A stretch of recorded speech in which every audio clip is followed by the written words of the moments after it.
जय हिंद दोस्तों, स्वागत है आप सभी का बीए सेमेस्टर वाला में। दोस्तों आज की क्लास बहुत ही इंपॉर्टेंट है। ये क्लास राजा महेंद्र प्रताप सिंह स्टेट यूनिवर्सिटी के लिए, डॉक्टर भीमराव अंबेडकर यूनिवर्सिटी के लिए, दीनदयाल उपाध्याय गोरखपुर यूनिवर्सिटी के लिए, माँ सगुम्बारी यूनिवर्सिटी के लिए, सिद्धार्थ यूनिवर्सिटी के लिए।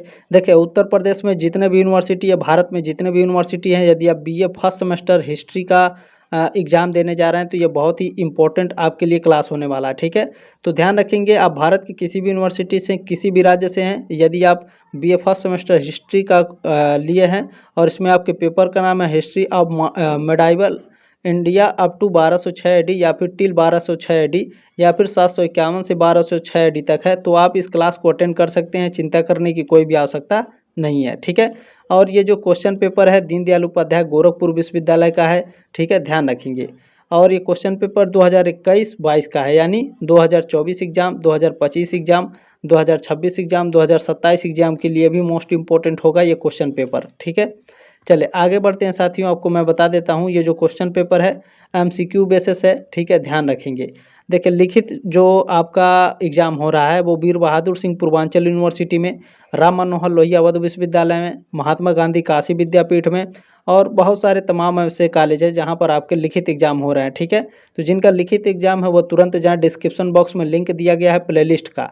प्लेलिस्ट में मैंने लिखित क्वेश्चन पेपर आपके सॉल्व कराए हैं, तो आप लोग उस क्वेश्चन पेपर को देख सकते हैं, बहुत ही इंपॉर्टेंट है। ठीक है, और जिनका एमसीक्यू बेसिस है वो ध्यान रखेंगे, ये आप क्वेश्चन पेपर देख लेने के बाद क्या करेंगे, डिस्क्रिप्शन बॉक्स में जो लिंक दिया गया है प्लेलिस्ट का, जाइएगा, सारे मॉडल पेपर देख लीजिएगा, बहुत ही इंपॉर्टेंट है आप लोगों के लिए। ठीक है, चले ध्यान रखेंगे। स्टार्ट करते हैं साथियों आज की क्लास। इसमें पहला प्रश्न आपका पूछा गया है, निम्न में से सबसे प्राचीन वाद्य यंत्र है, सितारा, वीणा, सरोद या फिर तबला। सबसे प्राचीन वाद्य यंत्र यानी बजाने वाला कौन सा है, तो वो वीणा है। बी ऑप्शन आपका राइट है, जो माँ सरस्वती बजाती हैं। ठीक है, चलें। प्रश्न नंबर दूसरा है आपका, दिलवाड़ा मंदिर अवस्थित है माउंट आबू में, औरंगाबाद में, भुवनेश्वर में या खजुराहो में। दिलवाड़ा मंदिर माउंट आबू में स्थित है, ए ऑप्शन आपका राइट है प्रश्न नंबर दूसरे का। अच्छा साथियों, मैं आपसे एक रिक्वेस्ट करने वाला हूं कि देखें, ये क्वेश्चन पेपर बहुत ही इंपॉर्टेंट है, बहुत ही समय लगता है, बहुत ही मेहनत लगता है इसे सॉल्व कराने में, तो आप इस क्वेश्चन पेपर को आगे व्हाट्सएप पर ज़रूर शेयर कर दीजिएगा अपने साथियों के साथ। अच्छा, मोस्टली एक लाइक ज़रूर कीजिएगा, क्योंकि जितना लाइक रहेगा इस क्लास पे यूट्यूब इस क्लास को उतना ही ज़्यादा आगे बच्चों के पास भेजेगा। तो प्लीज़ एक लाइक ज़रूर कीजिएगा। सब्सक्राइब मोस्टली है कर लीजिएगा, ताकि आप 3 साल हमारे साथ ज़रूर जुड़े रहें साथियों। ठीक है, चलें। तीसरा प्रश्न है आपका, सूर्य मंदिर स्थित है, तो आप सभी लोग जानते होंगे, जनरल नॉलेज में आप लोगों ने भी पढ़ा होगा कि सूर्य मंदिर कोणार्क में स्थित है। कहाँ स्थित है, कोणार्क में। बी ऑप्शन आपका राइट है। चलिए प्रश्न नंबर 4 है, देखिए अगर आप लोग बीए करने के साथ तैयारी भी कर रहे हैं किसी गवर्नमेंट जॉब की, तो भी आप लोगों के लिए हिस्ट्री, हिंदी, पॉलिटिकल साइंस, ये बहुत ही इंपॉर्टेंट सारे सब्जेक्ट होते हैं, तो आप एकदम शानदार तरीके से पढ़ सकते हैं बीए सेमेस्टर वाला चैनल पे। ठीक है, बीए सेमेस्टर वाला चैनल आपके लिए बहुत ही दिन रात मेहनत करता है साथियों, तो ज़रूर सब्सक्राइब कीजिएगा। ठीक है, चलिए चौथा प्रश्न है, पाल वंश का संस्थापक कौन था, धर्मपाल, देवपाल, रामपाल या गोपाल। पाल वंश के संस्थापक गोपाल थे। डी ऑप्शन आपका राइट है प्रश्न नंबर 4 का। अगला प्रश्न देखते हैं साथियों, 5 नंबर प्रश्न आपका, खजुराहो मंदिर का निर्माण किया था, बुंदेलों ने, चंदेलों ने, होलकरों ने या गुप्तों ने। बताइए, गुप्त वंश के शासकों ने या होलकर वंश के शासकों ने या फिर चंदेल शासकों ने या फिर बुंदेल के शासकों ने। खजुराहो मंदिर का निर्माण, बहुत ही इंपॉर्टेंट प्रश्न है ये, ध्यान रखिएगा, चंदेल शासकों ने खजुराहो मंदिर का निर्माण करवाया था। बी ऑप्शन आपका राइट है। प्रश्न नंबर 6 आपका पूछा गया है, विक्रमशिला विश्वविद्यालय इनमें से आज किस राज्य में अवस्थित था। बताइए, बिहार में, मध्य प्रदेश में, उड़ीसा या झारखंड। विक्रमशिला विश्वविद्यालय कहाँ स्थित था भैया, बताइए। बिहार में, बिल्कुल, ए ऑप्शन आपका राइट है। चलिए प्रश्न नंबर 7 देखेंगे आपका क्या पूछा गया है। देखें 7 नंबर प्रश्न है, निम्नलिखित में से किसे एक नया संवत चलाने का यश प्राप्त है। देखिए जो लक्ष्मण सेन हैं, इनको एक नया संवत चलाने का यश प्राप्त है। ठीक है, डी ऑप्शन आपका राइट है। प्रश्न नंबर 8 आपका पूछा गया है, हम्मीर महाकाव्य के अनुसार चौहान कौन था, ब्राह्मण था, यदुवंशी था, चंद्रवंशी था या सूर्यवंशी था। हम्मीर महाकाव्य के अनुसार जो चौहान थे वो क्या थे? तो वो सूर्यवंशी थे। डी ऑप्शन आपका राइट है। चलिए, बहुत ही एकदम शानदार तरीके से एकदम धीरे-धीरे ऐसे समझाएँगे आपको कि एकदम दिमाग में बैठ जाएगा। अगर आप एक ही 2 बार क्वेश्चन पेपर देख लेंगे तो भी एक बार अगर एग्ज़ाम में आ जाएगा एकदम खटाक से तुरंत लगा देंगे ओएमआर शीट पर, ठीक है? चलिए, 9वां प्रश्न है, अल-बरूनी भारत में आया था। किस शताब्दी में अल-बरूनी भारत आया था? तो 11वीं शताब्दी में आया था, ठीक है? डी ऑप्शन आपका राइट है। 1000 कुछ ईस्वी में आया था, ठीक है? तो 1000 अगर मान लीजिए 1001 हो गया, 1002 हो गया, 1003 हो गया तो वो 11वीं शताब्दी में गिना जाता है। ये बात आप लोग ध्यान रखिएगा, ठीक है? चलें, प्रश्न नंबर 10 आप लोगों का पूछा गया है, मोहम्मद गौरी के किस दास ने बंगाल और बिहार पर विजय प्राप्त की? बताइए, जो मोहम्मद गौरी था, ठीक है, इसका कौन सा दास, इसका कौन सा गुलाम था जो बंगाल और बिहार पर विजय प्राप्त किया था? तो ये बख्तियार खिलजी था। डी ऑप्शन आपका राइट है।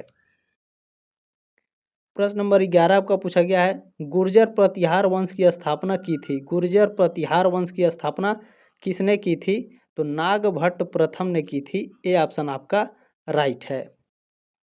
प्रश्न नंबर 12 देखेंगे साथियों, कौन सा कर राजा से उपहार स्वरूप प्राप्त होता था? कर माने आप समझ रहे हैं, टैक्स, ठीक है? देखिए यहाँ पर लिखा है, which tax did the king receive as a gift? कौन सा कर राजा से उपहार स्वरूप प्राप्त होता था? तो साथियों, जो आपका बलि है, ठीक है, बलि, ये एक कर था जो राजा से उपहार स्वरूप प्राप्त होता था, ठीक है? बी ऑप्शन आपका राइट है। देखिए, इंग्लिश में भी मैं आपको पढ़ के सुना सकता हूँ, लेकिन क्या है साथियों, समय का अभाव है और प्लस आप लोग 99% बच्चे ऐसे हैं जो हिंदी माध्यम से पढ़ते हैं, तो इंग्लिश में भी थोड़ा थोड़ा समझाते चलेंगे ताकि दोनों का बैलेंस बना रहे, ठीक है? 13 नंबर प्रश्न है, भारतीय सामंतवाद किसकी रचना है? भारतीय सामंतवाद किसकी रचना भैया? किसने लिखा था? बिल्कुल, आर एस शर्मा ने लिखा था भारतीय सामंतवाद पुस्तक को। सी ऑप्शन आपका राइट है। सर जी, इसका फुल नाम क्या है? इनका फुल नाम है राम शरण वर्मा, ठीक है? चलें, प्रश्न नंबर 14 आपको पूछा गया साथियों, ब्राह्मणों को दान में दिए जाने वाले गांवों को कहा जाता था? तो ब्राह्मणों को दान में दिए जाने वाले जो गांव होते थे, इसको ब्रह्मदेय कहा जाता था। बी ऑप्शन आपका राइट है। प्रश्न नंबर 15 आपका पूछा गया है, हिंदुओं में कौन सा वृक्ष पवित्र माना जाता है? देखिए, आंवला भी आपका पवित्र माना जाता है। वट वृक्ष आप समझ रहे हैं, वट वृक्ष मतलब बरगद का पेड़, ठीक है? पीपल तो है ही, तो डी ऑप्शन आपका राइट हो जाएगा, उपरोक्त सभी। आंवला आप लोगों के दिमाग में आ रहा है, कहाँ आंवला पूजा जाता है? ऐसा नहीं है। देखिए, आंवले में भी आप लोग देखे होंगे कहीं ना कहीं, जो पुराना पेड़ होगा उसमें लाल कलर का धागा लपेटा होगा, ठीक है? तो आंवले भी पूजे जाते हैं, बरगद के वृक्ष भी और पीपल भी। चलिए, प्रश्न नंबर 16 आपका पूछा गया है, भोज प्रबंध का लेखक है भवभूति, राजा भोज, बल्लाल या राजशेखर? भोज प्रबंध, ठीक है, भोज प्रबंध को लिखने वाले बल्लाल जी हैं। सी ऑप्शन आपका राइट है। प्रश्न नंबर 17 आपका पूछा गया साथियों, सोलंकी वंश का अंतिम शासक था? सोलंकी वंश का अंतिम शासक कौन था भैया? भीम द्वितीय। सी ऑप्शन आपका राइट है। प्रश्न नंबर 18 आपका पूछा गया, तराइन का द्वितीय युद्ध लड़ा गया, बताइए? 1190, 1192, ठीक है, 91, 92 या 94 में? तराइन का द्वितीय युद्ध, तो ध्यान रखेंगे, तराइन का द्वितीय युद्ध 1192 में लड़ा गया था। सी ऑप्शन आपका राइट है। और तराइन का प्रथम युद्ध 1191 में लड़ा गया था, तो दोनों आप लोग याद रखेंगे, ठीक है? चलें, अगला प्रश्न देखते हैं, 19 नंबर, महमूद गजनवी ने सोमनाथ पर कब आक्रमण किया? 1025 ईस्वी में। डी ऑप्शन आपका राइट है। अगर शताब्दी में पूछेगा तो 11वीं शताब्दी आप लगाएंगे, ये बात ध्यान रखेंगे आप लोग, ठीक है?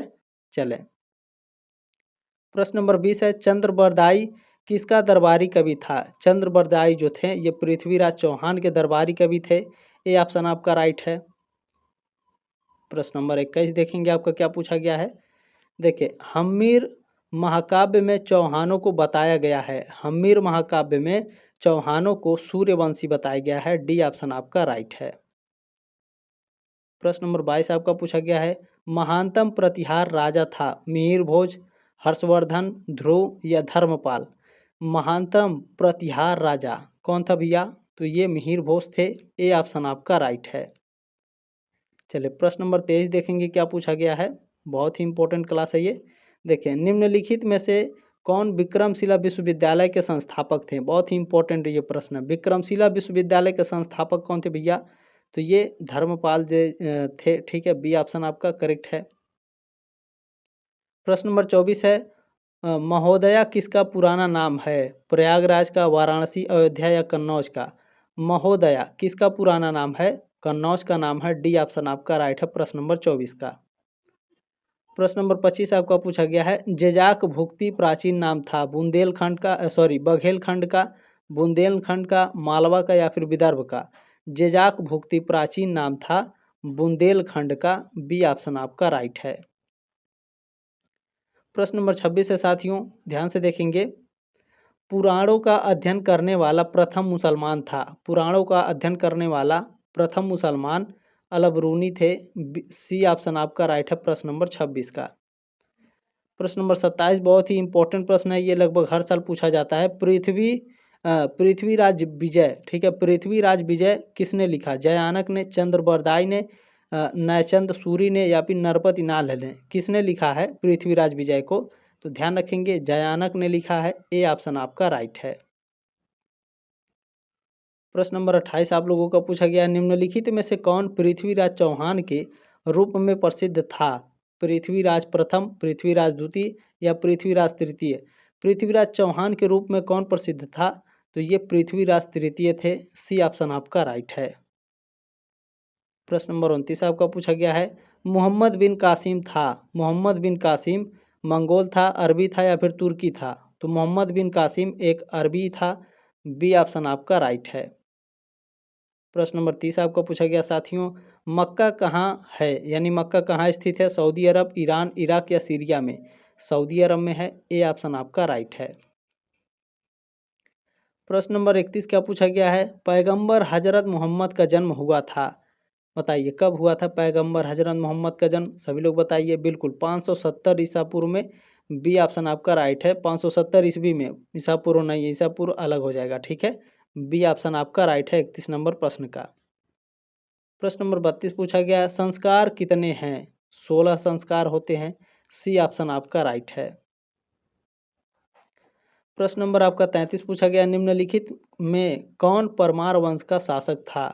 परमार वंश का शासक मुंज, गंगदेव या फिर उदयदित्य या फिर उपेंद्र? कौन थे बताइए आप सभी लोग। बिल्कुल जो उपेंद्र थे ये परमार वंश के शासक थे। डी ऑप्शन आपका राइट है। परमार वंश के कई शासक हुए हैं, ये बात आप लोग ध्यान रखेंगे। प्रश्न नंबर 34 क्या है, मोहम्मद बिन कासिम द्वारा सिंध की विजय कब हुई? 712 में, 722 में, 732 में या 742 में? मोहम्मद बिन कासिम द्वारा सिंध की जो विजय हुई थी ये हुई थी 712 ईस्वी में। ए ऑप्शन आपका राइट है। प्रश्न नंबर 35 पूछा गया साथियों, वर्धन राजवंश का प्रथम स्वतंत्र शासक कौन था? वर्धन राजवंश का प्रथम स्वतंत्र शासक कौन थे भैया? प्रभाकर वर्धन थे। बी ऑप्शन आपका राइट है प्रश्न नंबर 35 का। प्रश्न नंबर 36 क्या पूछा गया है, शाहनामा का लेखक कौन था? कुतुबी, अलबरूनी, फिरदौसी? शाहनामा के लेखक जो थे वो फिरदौसी जी थे। सी ऑप्शन आपका राइट है। प्रश्न नंबर 37 आपका पूछा गया है, विवाह कितने प्रकार के होते हैं? 2, 4, 6, 8? विवाह दोस्तों 8 प्रकार के होते हैं। डी ऑप्शन आपका राइट है प्रश्न नंबर 37 का। प्रश्न नंबर आपका 38 पूछा गया है, महमूद गजनवी ने भारत पर कितनी बार आक्रमण किया? तो आप सभी लोग जानते हैं महमूद गजनवी ने भारत पर कुल टोटल 17 बार आक्रमण किया था। ठीक है, ए ऑप्शन आपका राइट है प्रश्न नंबर 38 का। ठीक है, चले ध्यान रखेंगे। अब चले 39 नंबर प्रश्न देखते हैं क्या है।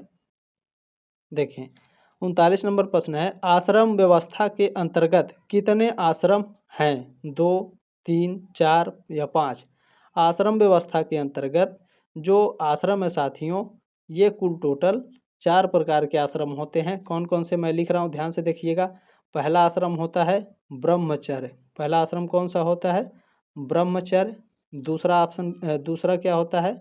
दूसरा होता है गृहस्थ। क्या होता है? गृहस्थ। आप लोग ध्यान से देखेंगे। तीसरा है आपका, बहुत ही इंपॉर्टेंट है, ये हर साल पूछा जाता है। ठीक है, तीसरा है आपका वानप्रस्थ। ठीक है, और चौथा क्या होता है आपका? देखें चौथा होता है संन्यास। ठीक है, क्या होता है? संन्यास। ठीक है, आश्रम व्यवस्था के अंतर्गत जो आश्रम है वो 4 प्रकार के होते हैं: ब्रह्मचर्य, गृहस्थ, वानप्रस्थ और संन्यास। प्रश्न नंबर 40 आपका क्या पूछा गया है? धर्मशास्त्रों में भू राजस्व की दर क्या है? 1/3, 1/4, 1/6 या 1/2? धर्मशास्त्रों में भू राजस्व की जो दर है साथियों, ये कुल 1/6 होता है। सी ऑप्शन आपका राइट है प्रश्न नंबर 40 का। उम्मीद है साथियों जानकारी अच्छी लगी होगी। प्लीज़ इस क्लास को, इस पेपर को आगे जरूर शेयर करिएगा। एक लाइक जरूर करिएगा ताकि यूट्यूब इसे जरूर आगे भेजे। सब्सक्राइब जरूर करिएगा ताकि आप 3 साल हमारे साथ जरूर जुड़े रहें साथियों। जल्दी मिलते हैं आपके नेक्स्ट क्लास में, तब तक के लिए जय हिंद, वंदे मातरम।